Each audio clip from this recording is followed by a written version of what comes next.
Este teléfono que tengo por aquí es el iPhone 16 Pro y tiene dos particularidades que nos han invitado a hacer un vídeo sobre él. Normalmente no tocamos todos los iPhone del año en el canal, solemos hacer pues uno y uno, ¿vale? Un modelo estándar y un modelo Pro, pero este año quería contar esto por dos razones. La primera es que en este caso el iPhone 16 Pro es de los pocos dispositivos premium iguales que el modelo grande que tenemos en el mercado. Con esto quiero decir, Samsung tiene dispositivos de gama alta, pero su S normal, tamaño pequeño, es peor que el Ultra. Xiaomi, por ejemplo, también, pero su modelo estándar, el Xiaomi 14, por ejemplo, es peor que el Xiaomi 14 Ultra, incluso que el 14 Pro si buscas un pequeño. Solo Pixel, con el Pixel 9 Pro, tiene el mismo modelo en el Pro y en el XL. En este caso tenemos el mismo modelo en el Pro y en el Pro Max. Hay diferencias, evidentemente. Estamos hablando de tamaño, con lo cual tamaño de pantalla. También, evidentemente, por ese extra de pantalla, de tamaño general, la batería. Y también un pequeño añadido, que es la resolución de pantalla. Son los tres puntos que hay diferencia entre el iPhone 16 Pro y el iPhone 16 Pro Max. Hay muy pocos fabricantes que te permitan la misma experiencia premium en los dispositivos compactos que en los dispositivos grandes. Y Apple, en este caso, es uno de ellos. Y el segundo punto es que el año pasado a nosotros nos costaba mucho recomendar el 15 Pro por un problema en la autonomía y este año no hemos tenido esa sensación. Ya lo dije con el 16 Pro Max cuando hice el vídeo, tenemos un 15, un 20, un 25% más de autonomía en función del uso y del usuario, y este año con el 16 Pro tengo más o menos la misma sensación. Así que hemos visto un pequeño salto, un pequeño extra, y evidentemente hay que comentarlo. Vamos a ver un poquito el dispositivo y lo cierto es que tanto el diseño como la pantalla lo vamos a omitir. Es exactamente el mismo modelo que teníamos el año pasado, a excepción de un pequeño detalle. El botón de cámara, que hablaremos en fotografía de él, pero es exactamente el mismo modelo que el año pasado, es exactamente el mismo modelo que el 16 Pro Max, que el 15 Pro Max, a nivel de especificaciones, fabricación, peso. Hay un pequeño cambio, que es la optimización, en este caso, de los márgenes. Tenemos una pantalla un poco más grande con el mismo chasis, el chasis un pelín más, pero la pantalla sí que se nota, está un poco más optimizado, pero en esencia, cualquier usuario tiene exactamente lo mismo. Es un dispositivo bien fabricado, pero con un diseño que no se mueve. Tenemos una buena pantalla, pero que se ha quedado en algunas tecnologías por detrás de sus rivales, especialmente en brillo, y mantenemos esa isla dinámica muy grande, que para algunas cosas está muy bien. Por ejemplo, a nivel de seguridad es mucho más seguro que lo que tenemos en cualquier desbloqueo con cámara simple en cualquiera de los otros dispositivos. Hay dos fabricantes que siguen utilizando el sensor 3D, pero por otro lado no tenemos lector de huellas, algo que me sorprende porque, por ejemplo, ahora tenías un botón de cámara donde iba perfecto un lector de huellas. Sí, es una tontería, bueno, pero si tienes un dispositivo tan caro como este, ¿por qué no lo añades? ¿Vale? Ese es el punto. El siguiente apartado, vamos a hablar del rendimiento y aquí hay que comentar varias cosas. La primera, quiero situarme en el precio. Es un dispositivo caro, es un dispositivo que cuesta 1.200 euros, pero sobre todo viene con 128 GB. Para mí es un problema, porque cualquier dispositivo premium debería tener más, ¿vale? Y cuando te vas al modelo siguiente, prácticamente son 1.400 euros para 256 GB. Es un precio alto y es un dispositivo que evidentemente se le va. El 16 Pro Max en este caso son 1.479 euros, este es un poquito más barato, pero no hay tampoco grandes diferencias. Es cierto que es un tamaño compacto, para algunos usuarios es inamovible usar un teléfono tan grande como el Max, así que bueno, simplemente ahí que lo sepáis. En este caso no recomiendo 128 GB porque entre sistema, 4 fotos que hagas en RAW, algunos vídeos que grabes en 4K 60 y como instales algunas aplicaciones de más o tengas muchos chats de WhatsApp, los 128 GB para un usuario exigente y premium como pide este dispositivo se vuelven muy rápido, ¿vale? Completamente insuficientes, así que hay que partir de esa base. Después este año tenemos nuevo procesador, tenemos el Apple A18 Pro, un procesador muy pensado para Apple Intelligence. Me gustaría deciros que he probado Apple Intelligence, pero no lo he probado porque no está disponible en este país, con lo cual, bueno, ya lo comentaremos después en el software, pero es un procesador muy potente, de los más potentes del mercado, y hemos traído el 16 Pro por una principal razón, porque la autonomía, lo que es la eficiencia energética que tiene este procesador frente a lo que teníamos el año pasado en el 15 Pro o en el 15 Pro Max con el Apple A17 Pro, hay una grandísima diferencia y se nota en el día a día. Es un procesador mucho más estable, es un procesador que cuando le pides y le exiges rinde muy bien, es un procesador que cuando le pides y le exiges se calienta y es un procesador que cuando le pides y le exiges evidentemente consume más. Pero este año tanto iOS 18 como este procesador han venido mucho mejor y se nota un 15 o un 20% de la autonomía respecto al modelo del año pasado en el Pro Max y un 10 y un 15% respecto al modelo del año pasado en este 16 Pro. Se nota en el día a día, llegas a las 5 horas de pantalla sin problema, 4 o 5 con un uso intensivo, 6-7 horas si haces un uso con Wi-Fi y con muy poquito brillo, sin ningún problema, seas el usuario que seas, e incluso de ahí más si tienes algunas cosas concretas o quitas algunas cosas concretas de uso. Al final yo tengo muchas aplicaciones, tengo muchas cuentas de correo, tengo muchas cosas activas y se nota. El rendimiento del día a día es excelente, tenemos un dispositivo muy fluido, puedes jugar al juego que quieras, va a rendir muy bien. Las pruebas sintéticas, como veis, tienen un rendimiento altísimo, aunque creo que en rendimiento sostenido es un poquito peor que el Max. Igual es por el tamaño, algunos datos me han dado un poquito peor en este que en el Max. No hay grandes diferencias, pero sí que creo que se pueden ver. Y después el usuario estándar va a ir sobradísimo con este dispositivo, pero no ahora, sino durante varios años. Yo creo que 2 o 3 años este procesador, un usuario estándar que utilice redes sociales, cámara, WhatsApp, Google Maps y una aplicación de correo, va a ir sobradísimo, porque este procesador está pero muy por encima de lo que necesita cualquier usuario a día de hoy, ¿vale? O sea que simplemente ahí lo quería comentar. Y después ya también dicho la batería. La batería ya he comentado que está bien, es una batería que te llega al día siendo un usuario exigente. Vais a llegar un poquito justos, pero la diferencia de respecto al año pasado, incluso respecto al 14 Pro, que yo también lo tuve, es que el usuario exigente no llegaba al final del día. La batería en cargador MagSafe inalámbrica fue mi primer aliado, ¿vale? En muchos viajes, cosa que con este 16 Pro me ha dado la sensación de que no va a ser así, a no ser que le pidas cosas muy muy exigentes.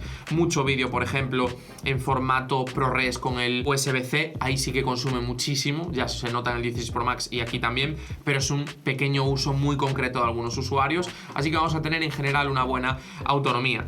2 puntos a tener en cuenta. Uno negativo, la velocidad de carga es muy lenta, ¿vale? Incluso en un dispositivo pequeño se nota que necesitamos un poquito más de carga, ¿vale? Típico día que no me acuerdo de poner el dispositivo a cargar y llevo bastante tiempo usando dispositivos de Oppo, dispositivos de OnePlus con muy buena carga, lo pongo a cargar el rato que voy a la ducha y mientras me preparo 15, 20, 25 minutos y el dispositivo prácticamente está cargado o tengo batería para tirar todo el día casi sin problema. Aquí no es así, ¿vale? O sea que ese pequeño detalle, primero que la batería es más pequeña y segundo que la velocidad de carga es mucho más lenta. Y otro factor muy positivo, MagSafe.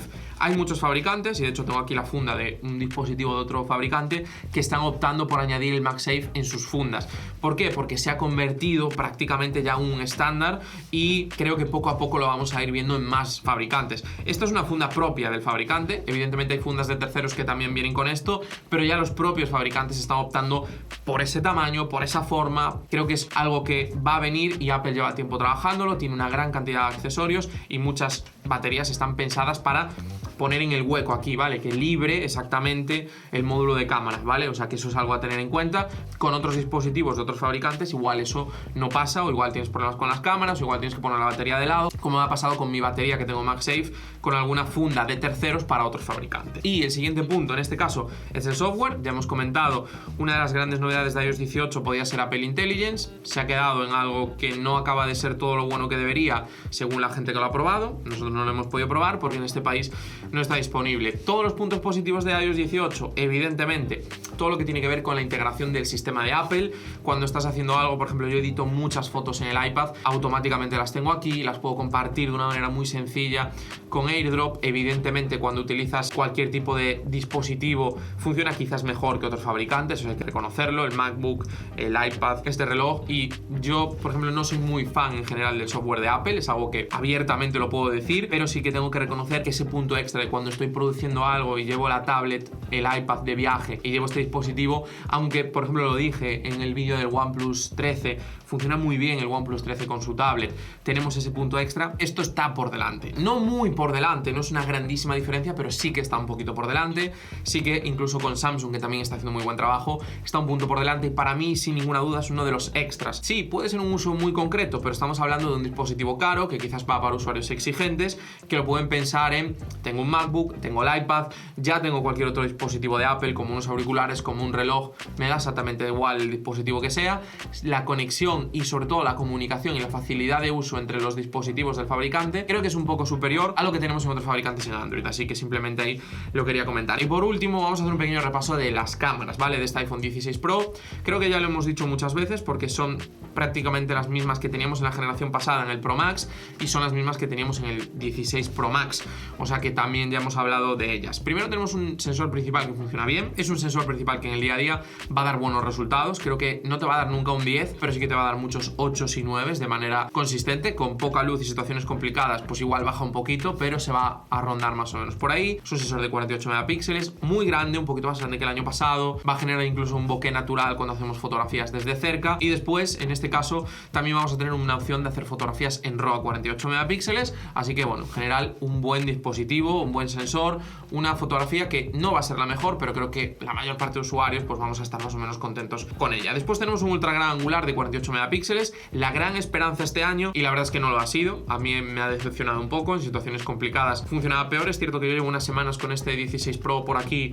haciendo alguna pequeña prueba. Creo que es mejor que el 16 Pro Max cuando llegó. Creo que las primeras actualizaciones del 16 Pro Max le vinieron bien, y creo que aquí tenemos un puntito extra respecto a las primeras fotos del 16 Pro Max. Entre los dos ahora mismo son iguales, pero sí que la sensación no ha sido tan mala en las situaciones con muy poquita luz, donde el otro dispositivo era claramente muy malo, incluso peor que la generación anterior. Creo que con alguna actualización se ha corregido ese pequeño detalle. Y después tenemos un teleobjetivo de 5 aumentos, y aquí en la comparativa directa de estos tres sensores y de este teleobjetivo especialmente es con el Pixel 9 Pro. Por una razón muy sencilla, el Pixel 9 Pro tiene 5 aumentos y es el único dispositivo, como ya he dicho, que es directamente igual al Premium siendo compacto, y es claramente inferior este dispositivo en el teleobjetivo.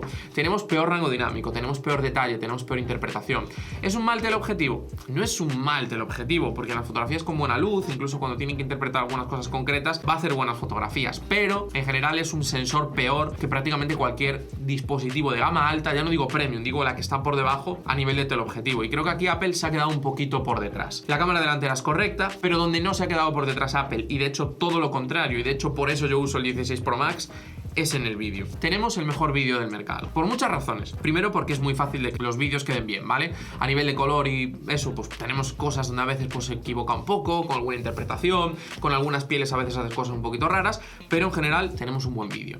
Y tenemos 4K a 60 de muy buena calidad, y ahora tenemos 4K a 120, que funciona muy bien. Tenemos la opción de grabar directamente con el USB-C de una manera sencilla, y sobre todo si usamos ProRes, la calidad es espectacular si además activamos el logarítmico, que sé que es para usuarios muy concretos. De hecho, mi cámara graba en logarítmico y yo no grabo en logarítmico con esta cámara, que tendría sentido, ¿no? Sé que es para unos usuarios muy concretos, pero esos usuarios pro, esos usuarios que quieren crear contenido, esos usuarios que quieren un extra, hay que valorar eso en estos dispositivos, porque grabar 4K 60 y darle al botón lo vamos a tener en toda la gama Premium. ¿Dónde está esa diferencia? Pues en este dispositivo está aquí. Por contra, no tenemos 8K, que también puede ser que no lo use nadie, pero hay que comentarlo. Creo que se usa más en algunos casos o algunos usuarios muy concretos el log que el 8K. De hecho, yo grabo más con el iPhone 16 Pro Max en log que con lo que grabo con los dispositivos Android en 8K. O sea que creo que eso es un punto también a tener en cuenta, porque el log sí que es cierto que hay maneras de convertirlo sencillo. De hecho, hay aplicaciones que simplemente metes el LUT y ya graba, y el 8K pues a veces para manejarlo pues es mucho más complicado. Así que eso es un detalle a tener en cuenta. Tenemos muy buen modo ultra estable, tenemos un buen modo cine porque graba 4K, que no todos lo hacen. El modo ultra estable es QHD, cuando muchos se quedan en Full HD. Tenemos mejor integración con las aplicaciones como Instagram, como TikTok, como WhatsApp que sus rivales. También es algo a tener en cuenta. En general son pequeños detalles